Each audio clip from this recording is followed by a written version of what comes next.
Pourquoi Café Graal d'Or? Eh bien parce qu'à la quête du Graal, bien sûr, nous sommes à l'orée de la forêt de Brocéliande et on va vous parler d'un café vraiment magnifique. Ce qu'on veut, c'est distribuer un café, un grand café, que les gens n'ont pas l'habitude de boire, mais à un prix vraiment très ordinaire, en coupant tous les circuits de distribution que l'on connaît aujourd'hui, et en vous intéressant directement, parce que c'est votre ami qui va vous l'apporter tous les 2 mois ou tous les mois, suivant ce que vous en consommez.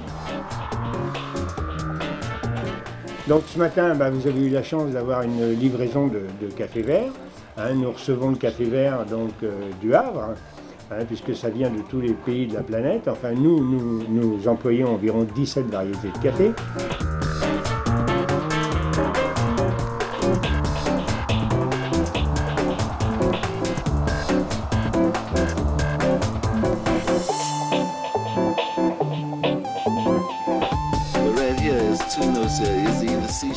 Alors, pourquoi un grand café? Eh bien, parce qu'il est uniquement composé d'arabica lavé. Pourquoi on utilise des arabica lavés et non pas des arabica nature pour les hauts de gamme? Eh bien, parce qu'il y a 2 façons de sécher le café. Une fois que la parche du café est enlevée, on cueille le café en cerise. Après, il y a une parche tout autour, qui sert d'engrais d'ailleurs dans les champs après.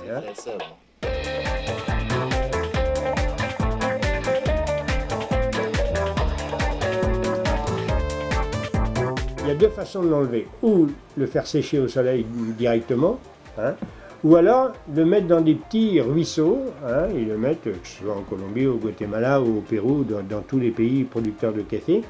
Et là, le café, la graine de café qui est pourrie, comme c'est un produit agricole, eh bien, elle tombe au fond de l'eau. Et donc là, on écume que les bons grains. Il n'y a pas de grains noirs, il n'y a pas de grains pourris, ou il n'y a pas de grains, voilà. Comme dans les arabica nature, où tout est séché au soleil, il n'y a pas de différence entre le grain bon et le grain pas bon. Bon, bien sûr, les arabica lavés, comme il y a un surplus de travail, ils valent environ 20 à 30 centimes plus cher le kilo en verre. Mais c'est tellement meilleur, on est sûr de la qualité du café.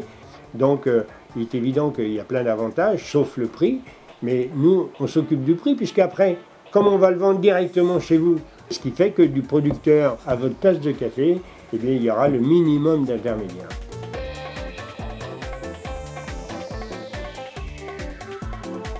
Il faut savoir que quand on reçoit le café, il y a déjà eu 42 opérations. Donc les gens ne s'imaginent pas le travail que ça demande en amont et en aval. Le but d'un torréfacteur, c'est pour ça que des fois on met un an et demi pour faire un mélange, parce qu'il faut adoucir un peu l'acidité d'un Colombie par exemple, et puis gommer la douceur d'un Brésil qui est assez plat par contre, mais qui est le premier pays producteur mondial. Le Brésil, lui, va arrondir un peu le goût sauvage d'un Moka Limu, par exemple. Il va réussir dans des proportions qu'on met longtemps à définir pour que ça plaise à un plus grand nombre. Et c'est beaucoup de travail, mais c'est le côté justement le plus passionnant de ce métier. Alors on torréfie comme dans le temps, c'est-à-dire qu'on torréfie, nous, de 0 à 220 degrés en 18 minutes, ce qui permet d'avoir la quintessence de tous les arômes de café, environ 680 arômes, et c'est pour cette raison que nous ne sommes pas sous vide. Un vrai grand café n'est jamais sous vide. Pourquoi? Eh bien parce que torréfiant doucement et longtemps jusqu'à 220 degrés, eh bien nous évacuons toute l'humidité du café et la pellicule du café, et vous avez, et nous on refroidit le café sec à l'air, uniquement à l'air, on rajoute rien, on rajoute ni d'eau, ni autre chose, qu'on n'a pas le droit de dire là aujourd'hui. Mais c'est vrai que l'inconvénient pour nous, c'est que sur 100 kg de café vert, on va vendre que 78 kg de café. Mais par contre, vous allez avoir un café complètement sec, avec 680 arômes, ce qui vous permet de faire 20 litres de café au kilo, 5 litres de café par 250 grammes. Voilà. Alors, on ne va pas les nommer, mais à des grandes marques aujourd'hui sur le marché, quand vous faites 12 litres au kilo, c'est le bout du monde. Voilà. Alors cherchez l'erreur, parce que sur 100 kilos, ils vont vendre 97, voire 98 kilos de café. Voilà. Mais ces gens-là passent beaucoup à la télévision. Voilà. Donc peut-être qu'ils ont besoin d'avoir une rentabilité bien meilleure.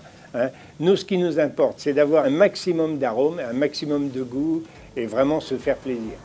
à un juste prix en plus. Voilà, ça c'est important parce que vous avez 0 cents pour la publicité, parce que la seule publicité, ben, c'est nous qui la faisons ensemble.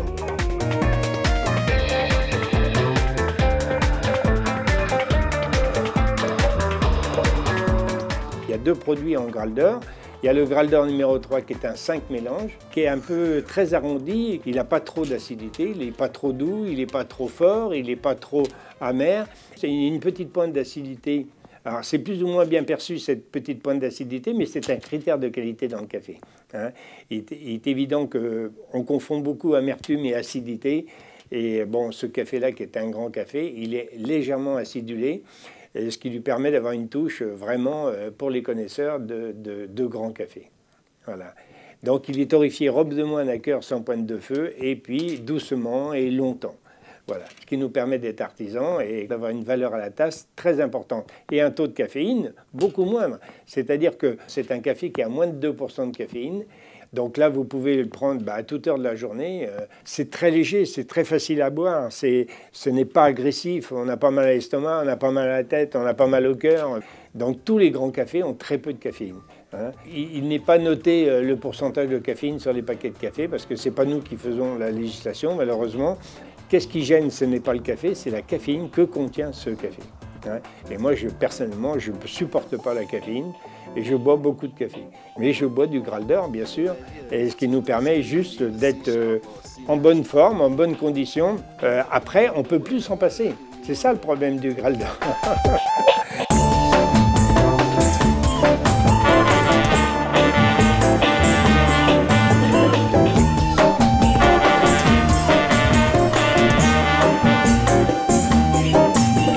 Le deuxième produit, qui est le bio équitable, a un tout petit peu plus de caféine, 0,15% seulement, hein, puisque là ce n'est qu'une origine, c'est du Pérou Altura, on est Fairtrade international.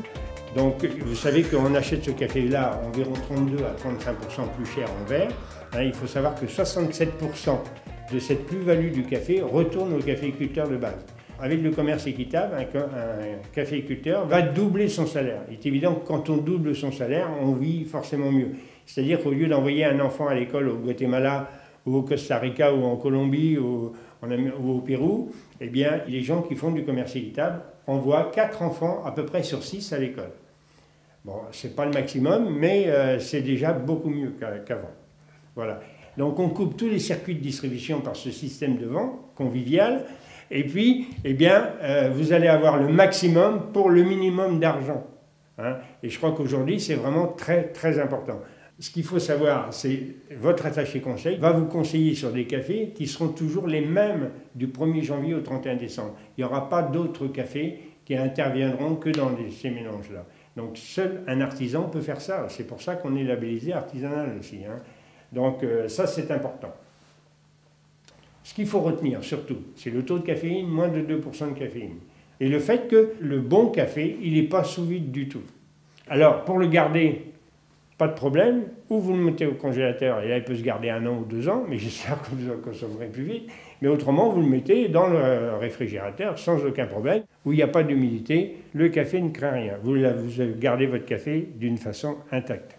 Donc, buvons du café, mais il y a tellement peu d'écart entre un café pas bon et pas cher, et puis un grand café comme là, que je ne sais pas s'il y a un demi-centime d'écart. Je ne suis pas sûr à la tasse. C'est même pas sûr. Hein, puisque aujourd'hui, vous avez des kilos de café, 3 achetés, 4e gratuit, vous allez faire 10 litres de café, avec un taux de caféine qui varie entre 6 et 14%, on n'en sait rien. Hein, puisque comme tout est moulu, on ne voit rien, voilà, hein, c'est pas cher, mais on fait 10 litres de café. Donc là, on va peut-être payer à peine le double, et par contre, on va faire sur le double de café. On va faire 20 litres de café, avec une boisson très conviviale, très agréable, pas agressive, pas trop douce, un café merveilleux, quoi. C'est du Saint-Émilion, ou c'est du Pauillac, ou c'est du Saint-Julien, voilà. Hein. C'est un petit peu, entre l'onéologie et la caféologie, il y a beaucoup de ressemblances. En fait, il y a beaucoup de ressemblances. Et le café, c'est une histoire, en fait. Hein. C'est une aventure, et en même temps, c'est vraiment passionnant, parce que des grands cafés comme ça, à des prix ordinaires, c'est ce qu'on voulait faire.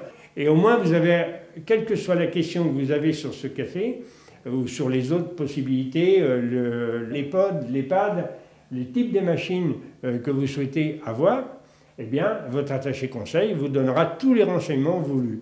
Alors en plus, vous serez livré en permanence, sans aucun problème, hein, puisqu'elle aura toujours un petit stock chez elle. J'espère que j'ai été clair. J'espère que j'ai été clair. On est peut-être un peu trop passionné, on s'emporte facilement, mais c'est tellement extraordinaire, ces cafés sont tellement extraordinaires que vraiment, on voulait vous en parler. Merci. Merci d'être venu. Merci. Je vais vous offrir un café quand même. Hein, c'est vrai, parce que c'est pas le tout de le dire. Il faut le goûter, ce café-là, quand même.